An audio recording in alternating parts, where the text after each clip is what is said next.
Hello guys, so welcome to DCC. और आज का हमारा टॉपिक है क्लास 10th का जीएसटी। सो जीएसटी की बेसिकली फुल फॉर्म होती है गुड्स एंड सर्विस टैक्स। तो जितने भी हम लोग परचेजेस करते हैं या जो भी हमारी सर्विसेज लेते हैं, है ना, उन सब पे कुछ टैक्स पड़ता है, उसको हम बोल रहे हैं goods and service tax.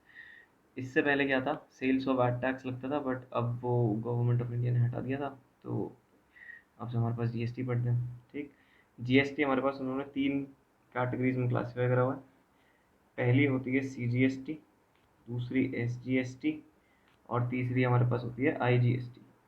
CGST होता है central goods and service tax, जो कि सेंट्रल गवर्नमेंट कलेक्ट करेगी।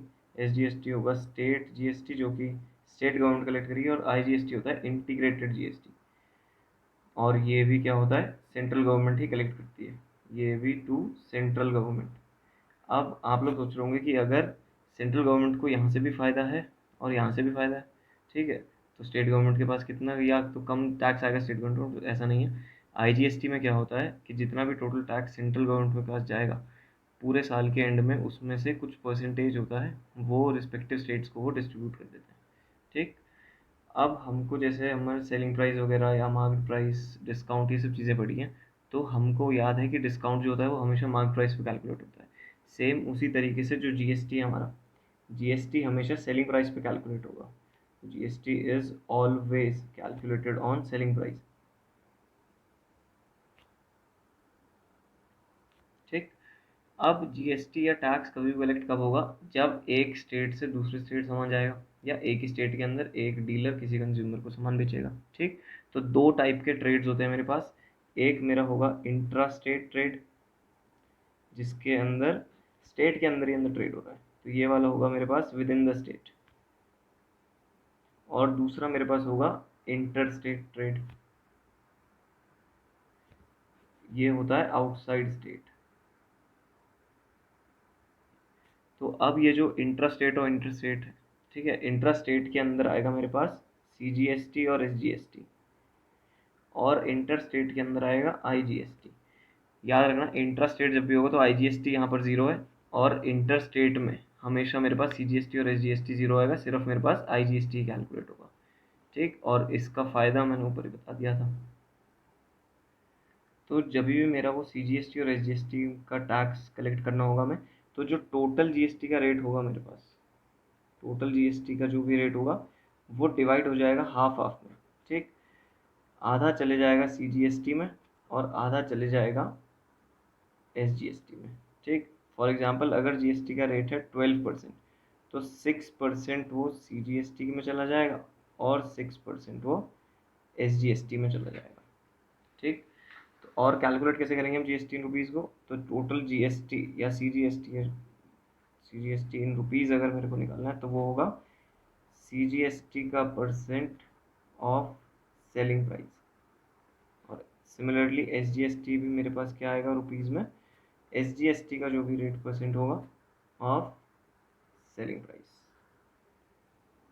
तो अब एक क्वेश्चन देख लेते हैं जीएसटी का, सिंपल सा, कि बहुत बेसिक सा क्वेश्चन है, ठीक है, इतना एटलीस्ट हमें यहीं से स्टार्ट करना चाहिए, फिर आगे जैसे जैसे हम बढ़ते रहेंगे तो अगले लेवल के क्वेश्चंस करेंगे।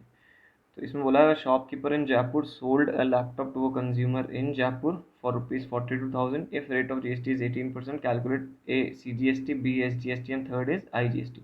तो जीएसटी क्वेश्चन करने में सबसे पहली चीज़ जो हमें ध्यान देनी है, वो ही हमें ये पता करना है कि ट्रेड या जो भी हमारा ट्रांजैक्शन हो रहा है वो इंटर स्टेट है या इंट्रा स्टेट है। तो मेरे को क्या दिख रहा है कि जयपुर से बेचा है जयपुर में ही, तो एक ही स्टेट के अंदर बोला है, यानी कि ये किस टाइप का वो हो गया ट्रेड, ये हुआ है इंट्रा स्टेट। अब जब इंट्रा स्टेट हुआ है तो हमें क्या याद है कि इंट्रा स्टेट के लिए हमको सीजीएसटी और एसजीएसटी कैलकुलेट करना पड़ता है। तो हमको सीजीएसटी निकालना होगा, और सीजीएसटी का रेट कितना बोला था? जो भी उसने जीएसटी का रेट दिया होगा उसका हाफ हो जाएगा, तो 18 का हाफ, यानी कि सीजीएसटी का रेट आ गया 9%। सिमिलरली एसजीएसटी का रेट भी हमारे पास कितना आएगा? 9% आ जाएगा। ठीक, तो अब अगर हम इनको कैलकुलेट करें तो कैसा आएगा? सीजीएसटी हमारे पास आ जाएगा कितना? 9% ऑफ सेलिंग प्राइस कितनी है हमारे पास? 42,000 रुपीज़। 42,000, ये आ जाएगा 9/100 ऑफ 42,000 रुपीज़। 2020 कैंसिल, ये हमको देगा ₹3780। तो फर्स्ट पार्ट तो हमारे पास ये हो गया, CGST हमको निकल के आ गया 3780।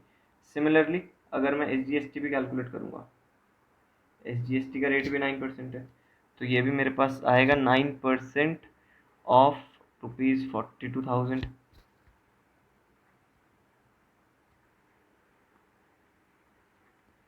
तो ये भी मेरे को कितना दे देगा, ₹3780। ये फिर से मेरे को ₹3780 दे देगा। तो ये हमारे पास SGST भी कैलकुलेट हो गया। अगली चीज़ हमको उसने पूछा IGST। तो अब जब ये ट्रेड ही क्या था, इंट्रा स्टेट था, तो इंट्रा स्टेट में हमको पता है कि IGST एग्जिस्ट नहीं करता, तो IGST आ जाएगा नील या फिर ₹0।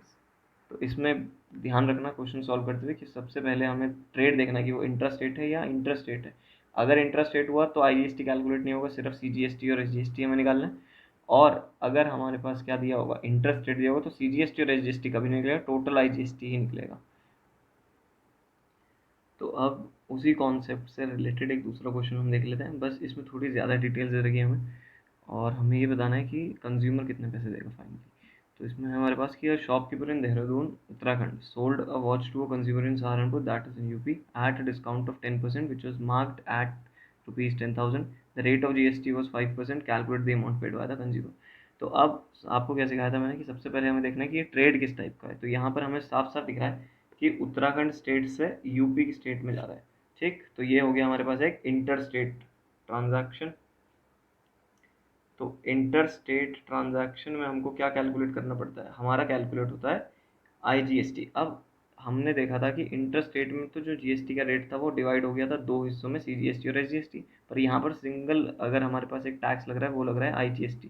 तो जो भी टोटल रेट GST का दिया हुआ था वो सारा का सारा IGST का ही रेट होने वाला है। तो IGST का रेट हमको दिया हुआ है उसने 5%। और बाकी डिटेल्स क्या क्या दी है उसने, उसने बोला एक मार्क प्राइस दे दी हमें। मार्क्ड प्राइस थी उसकी ₹10,000, और डिस्काउंट इन परसेंटेज जो उसने दिया है वो है हमारे पास 10%। अब ये प्रॉफिट लॉस का कॉन्सेप्ट है, डिस्काउंट ऑफ मार्केट प्राइस, ये हमने क्लास 9th में सीखा हुआ है। ठीक, तो हम लोग डिस्काउंट इन रुपीज़ कैलकुलेट करेंगे पहले कि रुपीज़ में कितना आएगा। तो ये होता है discount in percentage multiplied by market price. तो ये आया हमारे पास ₹1000। ₹1000 का उसने डिस्काउंट दे दिया उसे, तो हमारे पास सेलिंग प्राइस कितनी निकल के आती है, 10,000 माइनस ₹1000, ये आ जाएगी हमारे पास ₹9,000।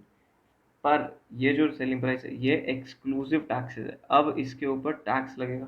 ठीक, तो IGST कितना रुपीज़ हमारे पास लगेगा, हमको था 5% ऑफ ₹9,000।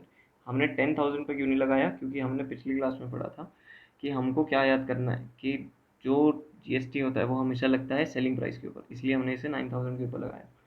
तो 5% of 9,000 comes out to be ₹450। इतना टैक्सेस लगा। ठीक, तो टोटल कॉस्ट जो एक कंज्यूमर को पे करनी पड़ेगी वो होती है सेलिंग प्राइस जो डीलर उसे बेच रहा है, शॉपकीपर बेच रहा है, प्लस उसके ऊपर जो टैक्सेस लगे। तो amount paid by the consumer क्या निकल के आना चाहिए हमारे पास, उसकी सेलिंग प्राइस यानी कि ₹9,000 प्लस उसके ऊपर ₹450 का टैक्स लगा, वो भी हमें कैलकुलेट करना पड़ेगा। This comes out to be ₹9,450।